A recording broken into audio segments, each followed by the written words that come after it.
What do you know about Detroit's Community Benefits Ordinance, the CBO for short, approved by voters in 2016? So Detroit is the oldest, the boldest, and the coldest when it comes to CBOs. We are the first. Others want to emulate us, and they are not there yet. Detroit City Council member Scott Benson helped craft the plan stemming in part from an agreement when Flex and Gate vowed to hire more Detroiters and create a less disruptive truck route at its Eastside Auto Parts factory. Agreements for specific projects like that aren't new here or in other cities, but in Detroit, the CBO is law, making big developers work with the community to find benefits they can offer and reduce negative impacts that might happen. And it basically ensures that community residents have a voice at the table for all large-scale development projects above $75 million within the city of Detroit. $75 million, that's the threshold for the CBO to kick in. If that developer gets $1 million in tax breaks for city land, then a neighborhood advisory council is created. The NAC or NAC will work with the developer to come up with community benefits to be approved by Detroit City Council. But who gets on the NAC? 2 are elected by residents of the neighborhood affected. Call that the impact area.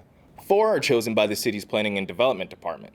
2 are selected by at-large city council members. 1 is picked by the local district's city council member.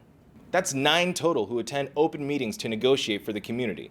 Among the projects so far falling under the CBO, the Detroit Pistons practice facility in Midtown, Bedrock's downtown Hudson project, the Fiat Eastside Chrysler's plant expansion, and Ford's Michigan Central train station development in Corktown.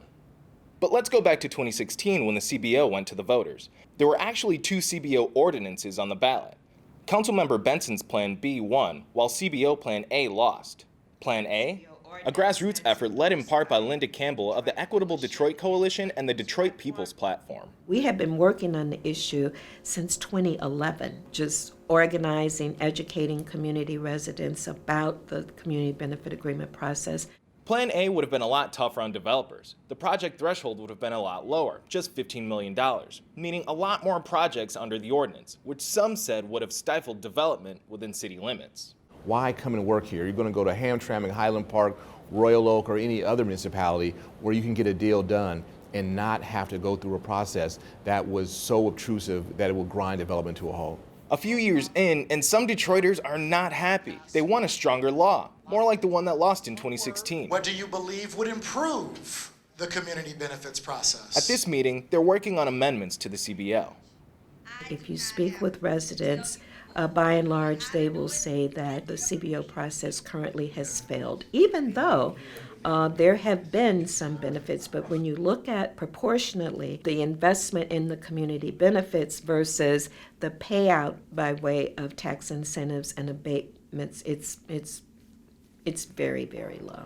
The proposed amendments include dropping the project threshold from $75 million to $50 million, holding more community meetings, and making potential NAC members disclose relationships they may have with developers. Those folks who have these kind of powerful connections with developers, with city administration, or with city council, that those folks don't serve, because those are pretty powerful connections that crowd out the voice of everyday Detroiters.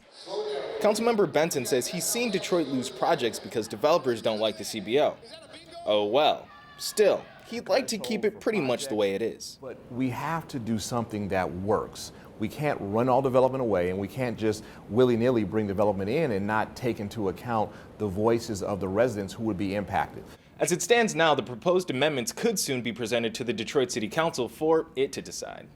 It's not a silver bullet. It's not going to address all of the problems with economic development or the inequity in economic development in the city, but it is one strategy, and it's a strategy that's rooted in the belief that if we have to pay, which is our public money, we should have a say.